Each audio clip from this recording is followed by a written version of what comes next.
अब त्यो हुँदैन। अब चाहिँ के गर्छौँ भने हामीले यो साइबर सेनाको विरुद्धमा अबदेखि जसले फेक न्युज फैलाउँछ त्यसको प्रुफ र एभिडेन्स सहित हाम्रो आइटी टिमलाई दिएर हामीले त्यसको बारेमा चाहिँ हामी दोषी भने हामीलाई कारबाही गर्नु पर्यो र हामी दोषी होइन भने त्यसलाई कारबाही गर्नु पर्यो भने अब चाहिँ हामी लाग्नेवाला छौँ। र यो घुसपेटहरूको कुरामा चाहिँ अब हामी भोलिदेखि उजुरिहाल्नेवाला छौँ। जतिजनाले हाम्रो आन्दोलनमा घुसपेट गरेर तपाईँको शान्ति भङ्ग गर्नु खोजेको छ यसको बारेमा चाहिँ हामी अब उजुरिहालिदिन्छौँ। जसले तपाईँको नेताहरू कतिजना देखाएको छौँ हामीले त्यहाँ उफ्रिरहेको होइन, हामीसँग त एभिडेन्सहरू छ नि त होइन। अब एकजनाको विरुद्धमा चाहिँ हामी फोटोसहित एभिडेन्ससहित अब चाहिँ हामी प्रहरी परिसरमा भोलिदेखि नै अब चाहिँ हामी सबैजनाको विरुद्धमा चाहिँ यस्तो घुसपेटहरू मान्छेहरूको विरुद्धमा चाहिँ हामी भोलिदेखि उजुरिहालिदिन्छौँ।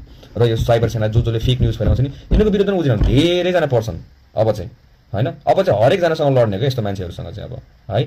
ल यति भन्दै म हजुरलाई यसको जति पनि कन्स्पिरेसी थ्योरीहरू हामीले बिलिभ गरिरहेका छौँ त्यो चाहिँ हामी एउटा असल नागरिक भएर सत्य र असत्य छुटाउन सक्ने मान्छे हो भनेर हामीले आफूलाई सोचेर चाहिँ सत्य के हो र झुट के हो भनेर छुटाउन सक्नुपर्छ। टिकटकमा ट्रेन्ड आयो भन्दैमा यो आयो भन्दैमा त्यसलाई पत्ताउनु पर्ने हामीलाई जरुरत छैन होइन।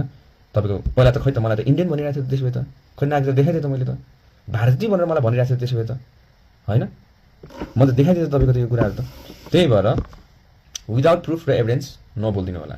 र हामीले कुन चाहिँ ठाउँमा चाहिँ हामीले भनेको छौँ कि देशलाई घाटा होस् भनेर हामी करप्सनको विरुद्ध लड्नु पर्यो भन्छ नि, हामीलाई न्याय चाहियो, हामीलाई गोली हान्ने मान्छेलाई समात्नु पर्यो भनेर हामीले भनिरहेको छौँ।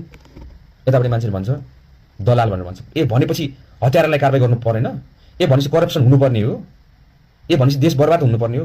कुन ठाउँमा हामीले पर्सनल एजेन्डा राखेर हामीले सुदन गुरुङले यो चाहिन्छ अरू कुनै जेन्जी टिमहरूले यो चाहिन्छ भनेर कुन चाहिँ ठाउँमा छ त एजेन्डामा?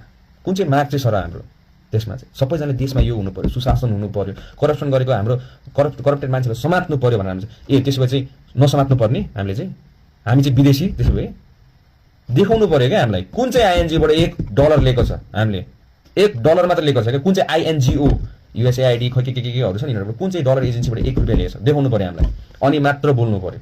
नत्र चुपचाप बसेर चुप लाएर आनन्दसित बसेर हेर्ने, साइबर सेना भएर नबस्ने है।